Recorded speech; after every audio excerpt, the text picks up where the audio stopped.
تبارک و تعالی نے فرمایا کلام الہی قرآن مجید میں،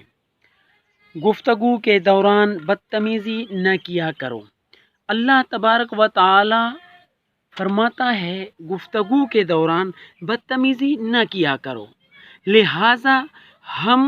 آپ اور ہم یعنی تمام ہمارے سننے والے دوست یا ہمارے خاص کر مسلمان حضرات یا عالم اسلام میں سے جو شخص بھی گفتگو کے دوران بدتمیزی کرتا ہے وہ یاد رکھے کہ وہ صرف جس شخص سے بدتمیزی کر رہا ہوتا ہے وہ صرف اور صرف اس شخص کا نافرمانی یا اس شخص کے ساتھ بدتمیزی کر کے وہ کوئی اچھا کام نہیں کر رہا۔ کیا کر رہا ہے؟ یاد رہے وہ ایک تو اللہ تبارک و تعالیٰ کا نافرمانی کر رہا ہے اور دوسرا رسول خدا ہمارے اور آپ کے سونے سچے نبی حضرت محمد الرسول اللہ صلی اللہ علیہ وآلہ وسلم کا نافرمانی کر رہا ہے، اور پھر جس کے ساتھ بدتمیزی کر رہا ہے وہ بھی اس کی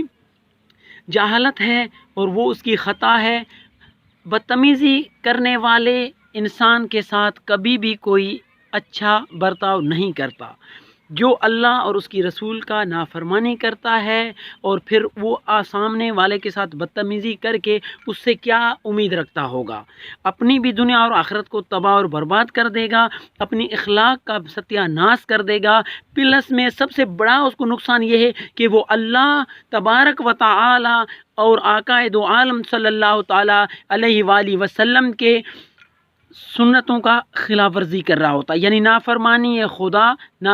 خدا بھی بن رہا ہے اور نافرمان رسول بھی بن رہا ہے۔ لہٰذا اللہ تبارک و تعالیٰ آپ اور ہم سب کو عمل کرنے کی توفیق عطا فرمائے۔